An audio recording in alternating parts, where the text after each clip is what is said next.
Assalamualaikum warahmatullahi wabarakatuh. Jumpa lagi di channel edukasi peternakan para PS. Untuk kali ini kita ada di kandangnya Mas Aziz di Desa Waturip, Kecamatan Bawang, Kabupaten Banjarnegara. Dan untuk kali ini kita lagi nggak membahas tentang teknis ya, karena akhir-akhir ini peternak lagi jarang nanya masalah teknis ke saya.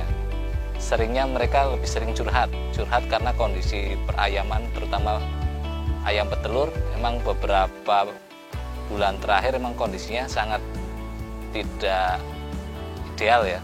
Jadi kita di kondisi dimana pakan sangat mahal harganya, bahan pakan, konsentrat dan jagungnya mahal, katul juga mahal.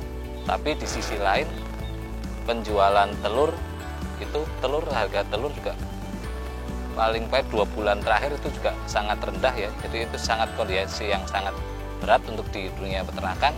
Nah, kita akan membahas tentang itu. Nanti kita akan bahas sama-sama dengan peternaknya, ada Mas Aziz juga. Nanti kita akan ngobrol tentang bagaimana cara kita bertahan atau menghadapi situasi yang kurang menyenangkan seperti ini.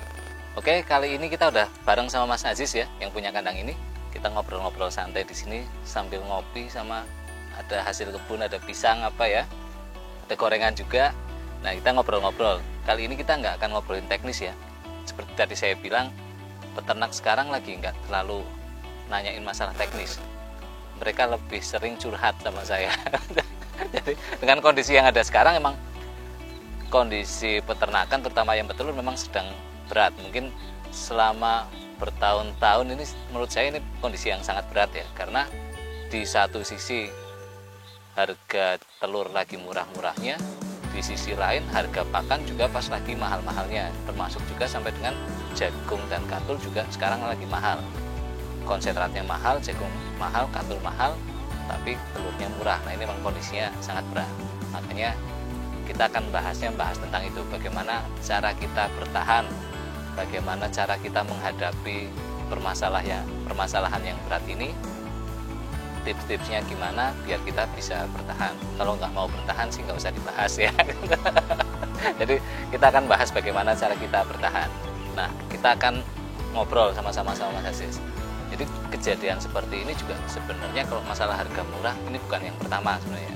Cuman kali ini mungkin agak nemen ya, karena ketambahan dengan ketabrak pandemi juga. Mungkin Mas Aziz bisa cerita tentang yang sudah kita alami. Mas Aziz kan sekitar 6 tahun lebih ya. Nah, selama 6 tahun itu sebenarnya kondisinya seperti apa sih? Apa manis terus, apa pahit terus, apa gimana gitu? Ya, kalau selama kurang lebih 6 tahun ini ya ada pahitnya, ada manisnya, ada sedangnya juga sih sebenarnya. Jadi nggak selamanya usaha atau peternak itu pahit terus atau manis terus ya? Ya. Jadi emang ada kalanya manis, ada kalanya pahit, ada kalanya kayak gini sangat pahit ya. Kalau sekarang emang kondisinya seperti inilah. Iya. Tapi ini bukan yang pertama. Jadi kondisi seperti ini biasanya tiap tahun pun Surah dan Sapar emang biasanya juga harganya kayak gitu ya. Biasanya sangat pahit harganya di bulan Surah dan bulan Sapar kalau di Jawa seperti itu. Cuman untuk tahun ini emang lebih pahit lagi karena ketabrak pandemi ya. Pandemi dan harga pakan sangat mahal. Jadi konsentratnya mahal, jagung mahal, katul juga ikut-ikutan mahal. Nah, itu yang bikin jadi agak berat dan sangat berat malah. Kalau secara umum sih, saya punya usaha selain di peternakan juga, punya beberapa usaha di luar peternakan juga. Tidak ada yang sedang lagi enak dan tidak ada yang selamanya selalu mulus. Pasti ada dinamikanya, naik turunnya seperti apa, ada semua. Dan di kondisi seperti ini pun, di usaha yang lain juga sama, lagi berat. Saya ngobrol sama teman-teman di dunia usaha di bidang lain juga sama, sedang kondisinya juga sedang berat-beratnya. Nah, kita untuk khusus di peternakan, kalau dari Mas Aziz, kira-kira apa trik-trik apa aja, tip apa aja untuk menghadapi situasi seperti ini? Ya, kalau menghadapi situasi seperti ini, karena kita kan nggak bisa menekan harga pakan biar turun, jagung turun, konsentrat turun, ataupun katulnya harganya turun. Ya paling kalau kita, yang penting kita menjaga FCR, misalkan maksimal 2,1 lah, atau syukur-syukur di bawah 2,0. Itu ya bisa lah kalau untuk kondisi saat ini. Jadi intinya kan Jadi kondisi harga, fluktuasi harga itu faktor yang kita nggak bisa mempengaruhi, kita nggak bisa ngatur, kita nggak bisa, misalnya kita pengennya kan telur harganya 21.000 misalnya Mas ya. Iya. Tapi kalau emang sekarang lakunya lagi 16.000, ya jual 21 mau jual kemana gitu. Jadi kan gitu. Jadi harga telur kita nggak bisa ngatur. Harga pakan, harga konsentrat, harga jagung, harga katul juga kita nggak bisa ngatur. Yang bisa ngatur ya yang ada di farm kita sendiri, yaitu produktivitasnya. Seperti Mas Aziz tadi bilang, salah satunya di FCR ya. Iya. Jadi karena FCR itu kan kepanjangannya feed conversion ratio, itu kan mengukur seberapa efisien peternakan yang kita jalankan. Nah itu semakin tinggi FCR itu semakin tidak efisien, semakin rendah FCR itu semakin efisien. FCR itu rata-rata kalau di kategori bagus ya sekitar 1,9 sampai 2,2 lah, itu kondisi bagus. Kalau misalnya kondisi sedang ya 2,2 sampai 2,4, itu kita bicara di peternakan komersial, peternakan rakyat ya. Jadi kalau di peternakan rakyat di kondisi 1,9 sampai 2,1 udah tergolong istimewa. Kalau yang kondisi sedang biasa ya 2,1 sampai 2,4, kira-kira segitu ya. Kalau Mas Aziz ini kebetulan FCR-nya, kalau saya lihat, saya sering mantau FCR-nya Mas Aziz di pemeliharaannya rata-rata di 2,0 sampai 2,1 ya seringnya ya. 2,0, 2,1, 1,9-an. Ya, dari 1,9 sampai 2,1. Jadi kategorinya sangat efisien ya. Jadi kondisi pemeliharaannya efisien. Nah, itu tips apa aja sih kok untuk bisa menekan FCR biar lebih efisien, produktivitasnya lebih baik? Apa aja Mas yang Mas Aziz biasa lakukan selama 6 tahun lebih ini? Ya yang jelas kalau perawatan kita standar lah perawatan. Cuma kalau kondisi seperti ini ya mungkin agak beda sih. Kalau intinya kalau perawatan harus lebih bagus lah. Ya. Jadi kalau kondisi seperti ini terus kita teledor dan menurunkan standar kualitas pemeliharaan, terus hancur. Jadi tambah hancur. Jadi udah kalah di harga, kalah di produktivitas ayam, itu kita tambah hancur, tambah nggak karuan. Nah di kondisi seperti ini kan sebenarnya peternak itu lebih sering ngedrop mentalnya ya, ngedown ya, terus jadi males ya, males karena dengan kondisi seperti ini harga jelek, tidak menguntungkan, terus mereka justru malah jadi teledor di manajemen pemeliharaannya ya, terus berusaha ngotak-atik pakan atau cari pakan yang lebih murah ya. Iya, itu biasanya seringnya mereka itu. Tapi justru kalau kita teledor downgrade di pakannya malah justru tambah pusing ya sebenarnya. Akhirnya tambah pusing. Iya. Karena produktivitas ayamnya tidak maksimal. Jadi upaya terbaik yang bisa kita lakukan yaitu ya pakan tetap stabil, ya, pemeliharaan tetap terjaga sebaik-baiknya sehingga produktivitas ayamnya tetap baik dan tetap maksimal. Itu upaya terbaik yang bisa kita laksanakan itu. Nah, kita ke kandangnya.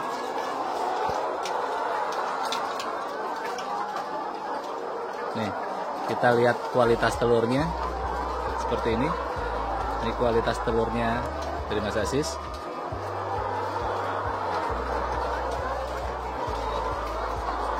Ya.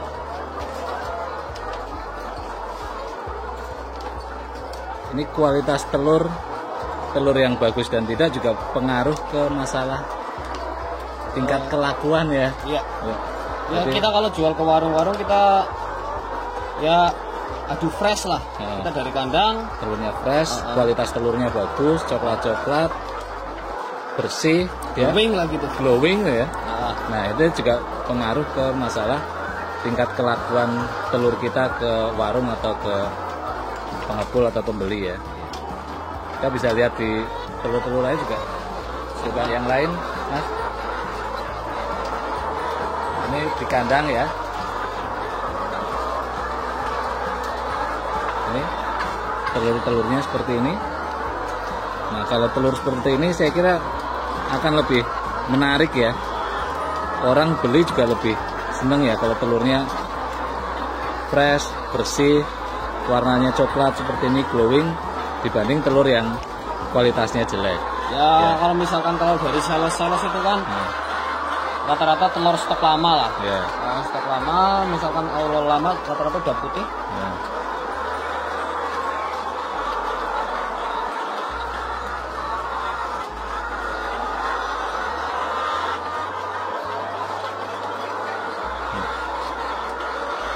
Kita lihat telurnya. Sama Ya. lah. Telurnya kira-kira kayak gini, jadi kira-kira pembeli lebih seneng sih telur kayak gini dibanding telurnya yang putih-putih, pucat-pucat, gampang retak gitu. Jadi ini tetap kuncinya tetap di kualitas pemeliharaan, termasuk kualitas pakan tidak turun. Apalagi selain itu? Ya mungkin telur kita bisa mungkin jual ke warung-warung langsung lah. Oh iya. Jadi kalau populasinya tidak terlalu banyak, sebenarnya bypass langsung jual ke warung ya. Jadi ada selisih harga yang agak lumayan. Kecuali kalau ayamnya sudah terlalu banyak, tidak mampu lagi untuk jual langsung ke warung, memang pilihan lainnya ya memang harus ke pengepul misalnya. Atau kalau di saya juga sebagian juga store telur ke saya. Tapi saya sarankan kalau masih bisa jual ke warung, mending jual ke warung karena selisihnya kan lumayan ya. Ya lumayan. Misalnya per kilo mungkin bisa selisih sekitar 1.500-an totalnya ya. 1.500, 1.000 Ya 1.000 lah. sampai 1.500 lah kisarannya segitu. Itu kan lumayan buat nambah-nambah penghasilan dari peternak. Asal populasinya belum terlalu banyak ya. Jadi kalau misalnya masih 1.500 ke bawah, saya kira sih masih Ya, masih masih memungkinkan bisa ya jual ke warung. Jadi keuntungannya bisa lebih maksimal. Tapi kalau untuk populasi yang lebih besar memang ya mau tidak mau pilihannya harus ke pengepul. Tapi syukur-syukur bisa ada yang direct langsung jual ke sebagian ke warung. Ya gitu ya. Jadi tadi produktivitasnya dijaga, manajemen pemeliharaan pakan dan lain-lain tetap sebaik-baiknya, terus jual sebisa mungkin ke warung ya biar keuntungannya bisa lebih banyak. Terus apalagi setelah itu mungkin yang di luar teknis ya manajemen keuangannya kali ya. Kalau keuangan ya uang dari ayam kembali ke ayam. Betul. Ayam kembali ke ayam saya kira masih bisa lah ya. Soalnya gini, saya sering kali misalnya peternak ngambil uangnya dari usaha ternak ayamnya ini terlalu banyak kadang-kadang ya, nggak ngitung ini keuntungannya berapa tapi pengambilannya melebihi itu. Padahal misalnya terutama pas lagi harga bagus ya, kan kondisi nggak jelek terus seperti ini. Jadi kadang-kadang kondisinya kan terlalu bagus ya, harusnya pas itu saving atau nabung ya, duitnya nggak dipakai semua, dipakai secukupnya sesuai dengan kebutuhan ya, dan sesuai dengan kebutuhan, lalu sisanya nanti buat persiapan kalau pas lagi kondisinya seperti ini ya, pas kondisi jelek gitu ya. Seharusnya ya uang cadangan lah. Uang cadangan. Uang cadangan. Cuma kan kalau kondisi kayak sekarang emang kita kalau HPP sama indukan kan kurang lebih sekitar plus minusnya 19.000 lah ya. Ya. 19.000 kita sekarang harga telur 16 misalnya 16 sampai 17 lah kisaran kan segitu. ada kerugian Tetap ya, ada kerugian kita min sekitar 2.000 per kilo kilo per telur. tiap harinya seperti Tiap itu. Jadi emang kondisinya berat karena itu. Nah biasanya kalau yang dulu-dulu itu harga memang sering ya jelek segini, sebenarnya surah sapa sering, cuman pakannya nggak semahal sekarang ya. Jadi nggak sampai kerugian yang terlalu banyak. Nah kalau kita manajemen keuangannya baik, kita memakai uang juga sesuai dengan takaran yang secukupnya ya, saya kira kalau pas lagi kondisi seperti ini ya emang saatnya kita bisa dibilang nomboki lah itu. Karena Ya, waktu itu kemarin akhirnya kayak kebanyakan, gitulah, seperti itu, nambah. kemarin keuntungannya terlalu banyak pas lagi harga bagus ya. Nah buat nomboki pas sekarang kondisinya seperti ini, sehingga tidak terlalu berat di pemeliharaan. Karena sepanjang tahun nanti ini pun misalnya kondisi setelahnya biasanya itu banyak peternak yang gulung tikar biasanya kalau kondisi kayak gini. Afkir dini terus nggak bisa muduki lagi, itu biasanya efeknya seperti itu.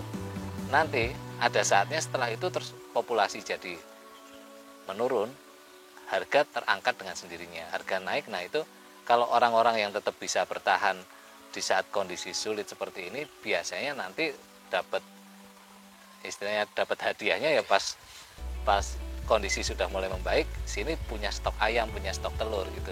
Jadi ketemu semua momentum, pas harganya jelek, harga bagus, menguntungkan, tidak menguntungkan, sangat tidak menguntungkan, itu ketemu semua, jadinya ketemunya rata. Tapi kalau misalnya kita salah langkah di kondisi pas seperti ini, salah langkah, akhirnya kita tidak bisa bertahan di kondisi seperti ini. Akhirnya selesai ya. Selesai. Ujian sebenarnya sih ini ujian, pas, ujian. pas kondisinya bagus kita nggak ketemu gitu.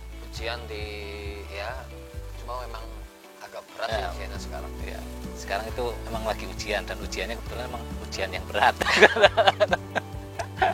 Biasanya ujiannya nggak seberat ini ujiannya memang lagi berat. Kalau kita ingin bertahan ya kita harus cari solusinya.